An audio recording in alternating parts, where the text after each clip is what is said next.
कि जो रामायण सर्किट के द्वारा जिन रास्तों का चिन्हीकरण किया गया कि प्रभु के चरण इन रास्तों से होते हुए यहाँ तक गए, तो आप लोग उन्हीं रास्तों पर चलते हैं या अलग कोई रास्ता है? और तमसा को लोग गंगा तक पहुंचाते हैं। वस्तुतः तमसा गंगा तक नहीं जाते, मऊ में ही सरयू, मूल सरयू के साथ ये जाके जुड़ जाती हैं। जो आज की घाघरा है, वस्तुतः वो घाघरा का मूल मार्ग नहीं रहा है।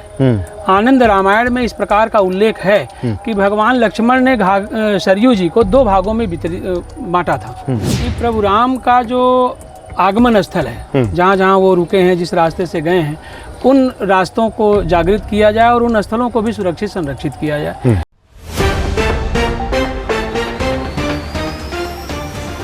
साथियों नमस्कार।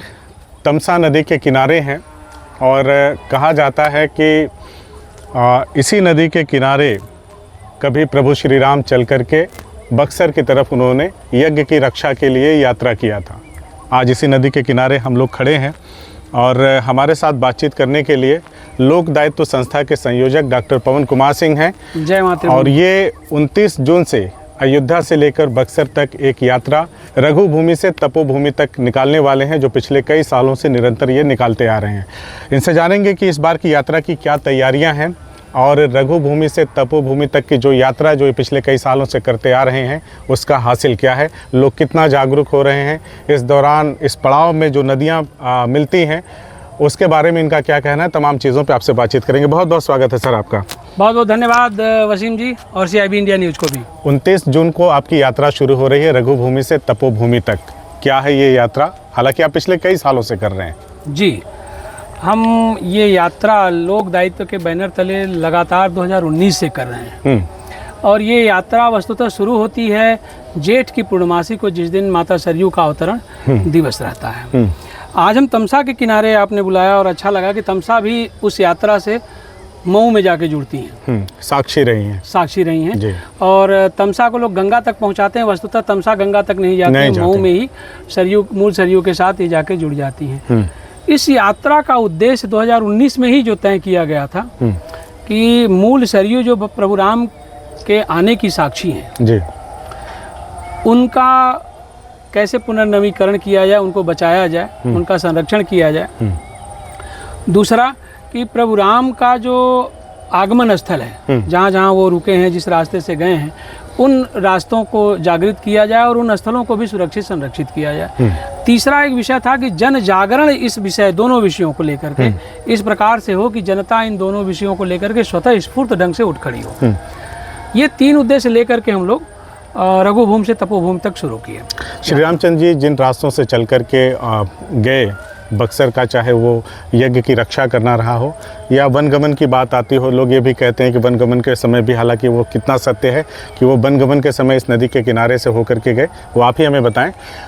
मैं ये जानना चाहता हूँ कि जो रामायण सर्किट के द्वारा जिन रास्तों का चिन्हीकरण किया गया कि प्रभु के चरण इन रास्तों से होते हुए यहाँ तक गए, तो आप लोग उन्हीं रास्तों पर चलते हैं या अलग कोई रास्ता है? नहीं, वस्तुतः रास्ता अलग तो नहीं बनाया हम लोग। डॉक्टर रामावतार शर्मा जी ने पिछले 52 सालों में जो रिसर्च किया है, अब उस पर कोई अलग से परिवर्तन करने का कोई कार्य नहीं बचता। हम उसी रास्ते पर चलते हैं जिस रास्ते को डॉक्टर रामावतार शर्मा जी द्वारा शोधा गया है।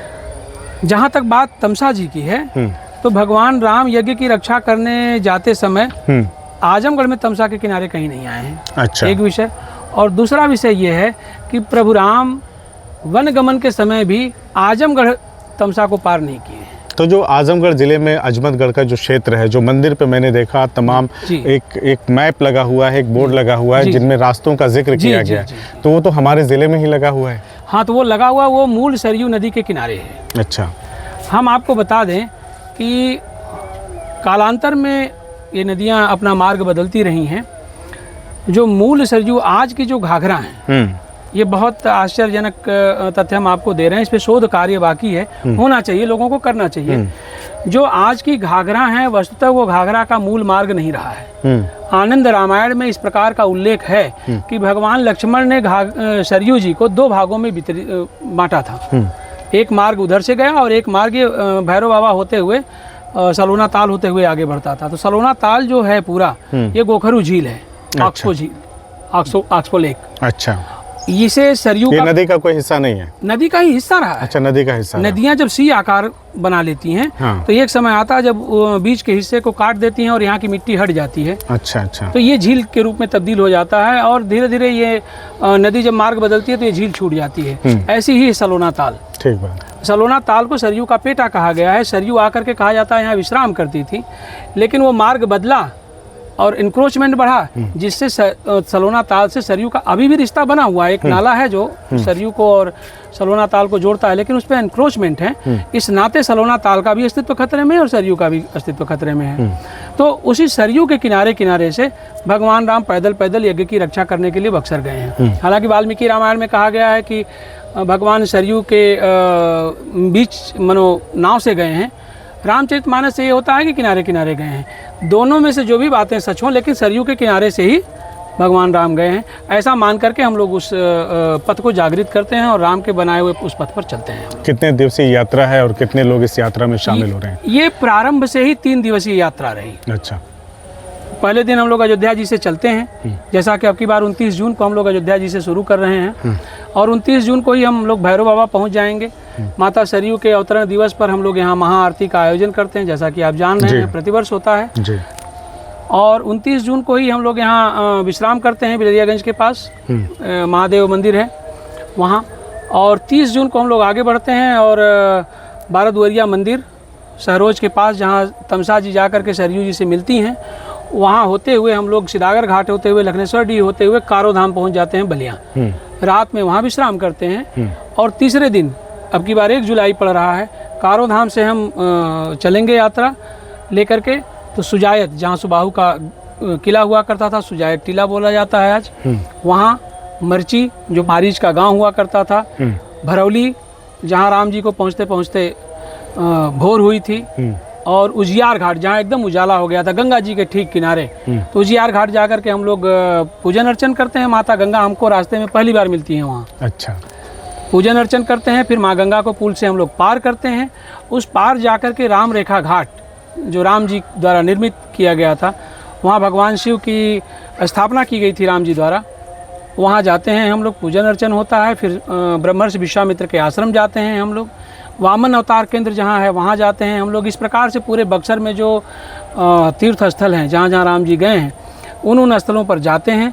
और सबसे लास्ट में बसाओं मठ, जहाँ भगवान राम ने दोपहर का भोजन किया हुआ है जनकपुर जाते समय, वहाँ हम लोग पहुँचते हैं। भगवान राम को वहाँ जो भोजन प्रसाद ग्रहण कराया गया था, वही प्रसाद हम लोगों को ग्रहण कराया जाता है और बहुत सम्मान के साथ हम लोगों को वहाँ से विदा किया जाता है। वहीं हम लोग बैठक करते हैं, थोड़ा विश्राम करते हैं, फिर वहीं हम लोगों की यात्रा विश्राम ले लेती है। पवन जी, आखिरी सवाल मेरा, हालांकि रात हो रही, बहुत कम शब्दों में जवाब दीजिएगा, इन यात्राओं का हासिल क्या है जो मैंने शुरू में ही बताया था, आपसे पूछा था, इन यात्राओं का हासिल?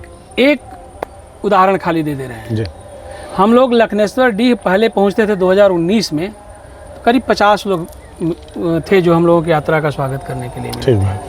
92 साल के एक बुजुर्ग ने कहा था कि भैया हो, हमने एक दादा परदादा ही कहलें कि राम जी यहीं से नदियाँ पार के लिए हुआ, गांव छोड़ के मत जइया लोगन, राम जी कबो न कबो यहीं से यहीं हैं।